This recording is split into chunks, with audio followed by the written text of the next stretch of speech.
Welcome to SL Toons Saturday Drive-In, where the classics roll again. Restored cartoons, fresh beats, and stories that still hit. Tonight we've got a full block of adventure and fun. Pull up a seat. The show's about to start.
Curiosity.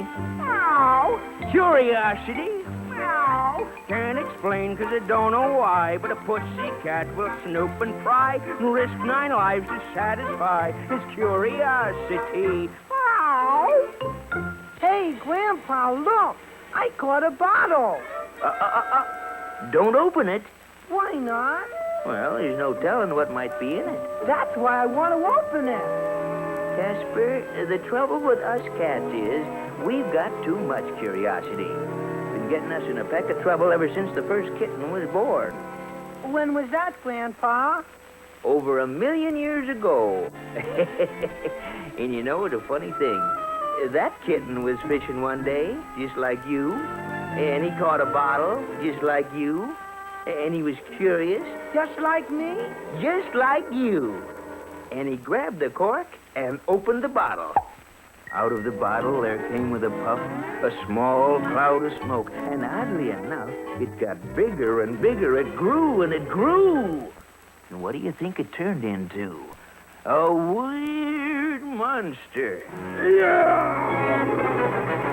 He stood 20 feet high, had only one eye, and pink horns that were shaped like a tweezer, and he spouted a stream of polka dot steam through a hole in the top of his beezer. And then, do you know what? He started to wag both his tails. Both of them, Grandpa? You mean the monster had 2 tails? Yep. One tail was striped in delicate blue. The other was spotted brown. The blue one he wagged from side to side, and the brown one up and down. Then he turned to the bottle, and here's what he said. By the hair on my chin and the horn on my head, come abracadabra, come abracadabra. And out of the bottle there came right away a pot and a meat axe, a table, a stove, potatoes, tomatoes, red pepper, a clove, Tabasco and mustard, vegetable fat, and a book on the fine art of cooking a cat. Golly, Grandpa, was the monster going to eat that poor little kitten? Yep, he sure was. What did the kitten do, Grandpa? Well, what would you do? I'd start to run. Well, that's exactly what the kitten done. Grandpa, did the weird monster catch that poor little kitten? Well, now, I'll tell you. It was a hot summer day when he started to run. He took off with a leap and a bound, and he ran with the speed of a galloping steed in spite of the snow on the ground. Snow? I thought you said it was a hot summer day. Well, it was when he started. But that monster chased him all the way from June to January. The monster caught him, put him in a pot, lit the stove, and the stove got hot. Water boiled, water bubbled, and the kitten sat there, mighty troubled. And he said to the monster, You don't want to eat me, Mr. Monster. Look, you chase me so much, I'm nothing but skin and bones. but the monster replied. I like skin and bones. Then the kitten happened to notice the bottle, and he said to the monster, You're big and powerful, all right, but I'll bet you're not very clever. I am so. I'm the cleverest monster in the whole wide world. But you aren't clever enough to get back in that bottle again. That's so. and with that, the monster grew smaller and smaller and smaller. And then he hopped back inside the bottle again. What did the kitten do, Grandpa? Well, what would you do? I'd grab the cork and plug up the bottle. That's just exactly what the kitten did. Then he took the bottle and threw it in the ocean. And that was the end of the monster, huh? Just before that bottle reached the water, bottle hit a rock, busted open, and out came the monster again. But, Grandpa, that doesn't sound like the monster. That sounds like a dog. Well, that's right. The monster had changed himself into an ornery dog. He chased after that kitten. The kitten started to run? Yes, sir. And dogs have been chasing cats ever since. Which goes to show you how much trouble can come from having too much curiosity. Meow. Curiosity. Meow. Casper, why don't you open that bottle and see what's inside? Not me. Don't intend to snoop and pry and risk 9 lives to satisfy my Curiosity. Meow. Deep in the cursed waters, the Inferno sails eternal. Its haunted hull whispers of lost souls, the ghost of the Goonies. Beware, for it claims all who dare to follow.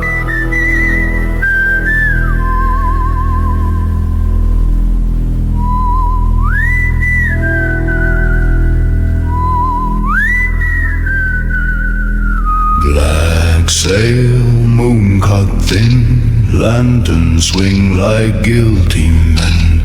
Salt in my teeth, cold iron chain, your name in the foam and the rain. This is the pirate's requiem, for every gold drunk dead and friend. Raise up your ghost and your rusted gem, sing low for the one-eyed captain again. This is the pirate's requiem. Cards on the crate, blood in the deck, laugh still nailed to the rotting wreck. Bone white gold, circle and spin, echoes of sin on the wind. This is the pirate's requiem. Oh yeah! For every oath that we couldn't mend. Hold up your cup to the sleep you earned. Sing low for the one-eyed captain again. This is the pirate's requiem.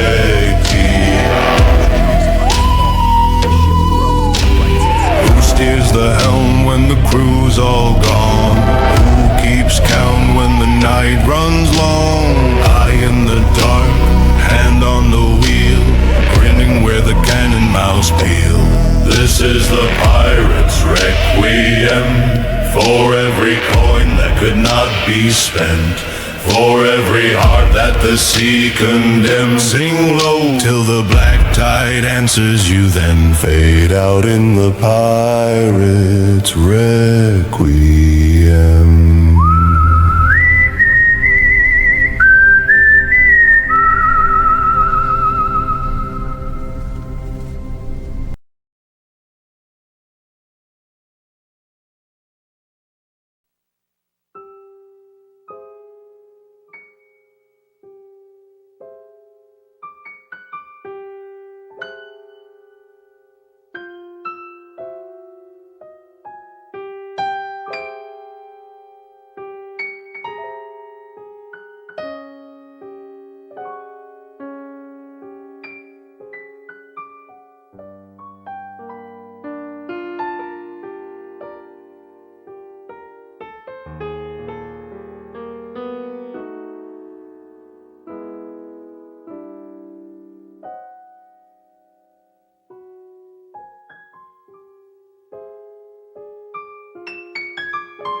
Hold steady! The tide's turning! Captain, the waves are too strong! We're going under! Do something! Can't swim! Help! Abandon ship! Every man for himself! A yacht? In the Caribbean? This can't be real, it's impossible! But what if it is? A yacht! I have to see this through. That's it? That's the Wanderer? It looks like a floating dumpster. She's got character, matey. She just needs a little bit spit and polish. Captain Ron Rico at your service. Don't worry about the eye, Martin. The other one works twice as hard. I'm Captain Ron. We'll be in Miami in no time, matey!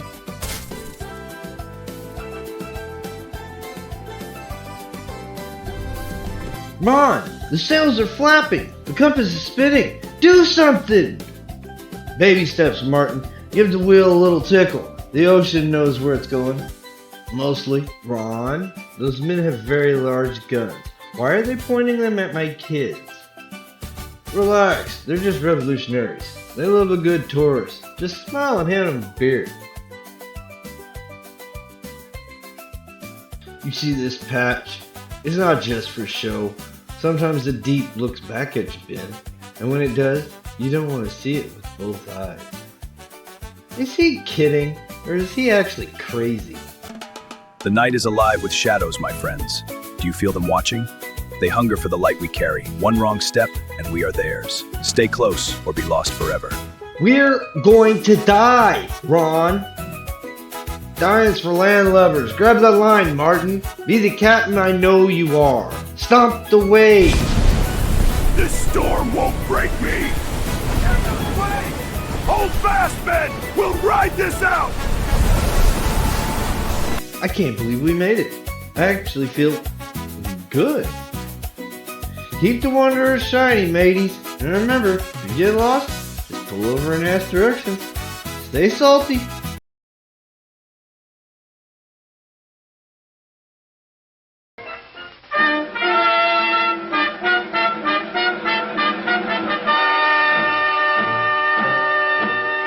Many years ago, when the people of Israel were a great nation ruled by King Saul, they fought a long and bitter war against their ancient enemies, the Philistines.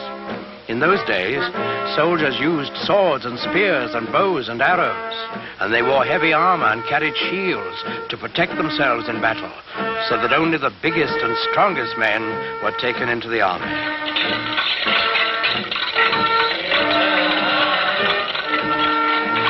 Well, in this war, the Israelites and the Philistines were pretty evenly matched. They fought many hard battles, and each side lost many men, but neither side could completely conquer the other.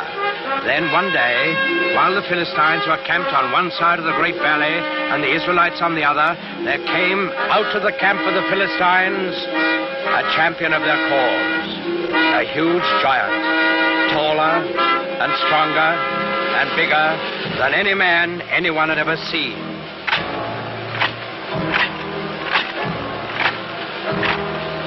He wore very heavy armor, and his face was fierce and cruel, so fierce and cruel that it would strike fear into the hearts of the bravest. This was Goliath, the giant of Gath. He strode through the center of the valley, faced the armies of Israel, and in a voice like thunder, he hurled this defiance at them. I am Goliath, the giant of Gath, and the Philistines have chosen me as their champion. You, soldiers of Israel, choose a man for you, and let him come down here and fight with me. If he kills me, we will be the servants of Israel. If I kill him, you will be slaves to the Philistines. I defy any man to accept my challenge.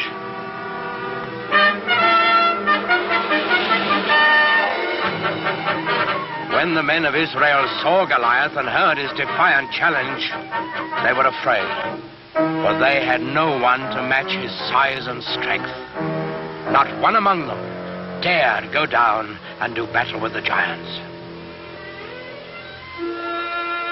Not, that is, until the shepherd boy David heard Goliath's challenge. Now, David was just a boy. He knew nothing about swords and spears and fighting wars.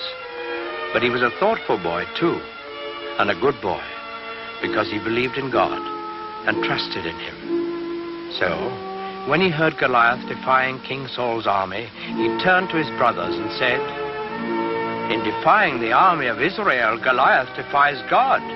Is there no one here to go out and do battle against the enemy of the Lord?" David's brothers were first surprised and then angry at him. "Go back to your flocks and leave wars to fighting men." But David wouldn't be put off. "I will do it," he said. "Send word to King Saul. Tell him that I will go down into the valley and do battle with Goliath the giant." When the king saw how determined David was, he gave him his blessing and offered him his own royal armor and sword. But David wouldn't take them. He wasn't a soldier. Instead, he went to a nearby stream and selected 5 smooth stones. He put these in his shepherd's bag. He took his stick in his left hand, and in his right hand he held a slingshot. That's all. With both armies looking on, excited and expectant, David went down into the valley to meet Goliath. They met in the middle of the valley. David looking up at the giant, confident and unafraid, and Goliath looking down on the unarmed boy with eyes full of hatred. Suddenly, the giant Philistine roared in a terrible fury. "I have defied all the armies of Israel to give me a man to fight, and they have sent a boy against me. What? Am I a dog that you come against me with a stick?" David answered him calmly. "I come against you in the name of the Lord of hosts, the God of the armies of Israel, whom you have defied. Your sword and your spear and your shield will not save you, Goliath, for this day you shall learn that the Lord fights on the side of right." Goliath let out an angry snarl. "So be it. Defend yourself, boy." Goliath the giant rushed forward to make quick work of the boy champion of the Israelites. David stood his ground. He reached into his shepherd's bag, took out 1 stone. He fixed it in his slingshot, and he let it fly.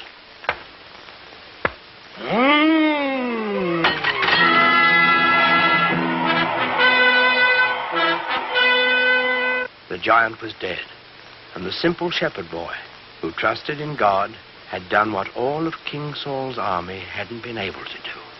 David lifted his eyes to heaven, and he whispered a prayer. Looking for stories that'll keep you up at night? SL Tonight presents 3 terrifying collections straight from the vault. Tales that terrify, on record. Tales from the vault and papers from the vault. Real horror, real chaos, real entertainment. Available now. Don't sleep on these, or you might not sleep at all. Buy my book! He's right, you know? Late at night when the shadows play, gather around for a story today. Spine-tingling tales that will make you scream. Tales that terrify. Chills and thrills that never die. From ghosts in the dark to monsters so sly. Tales that terrify. Come take a ride.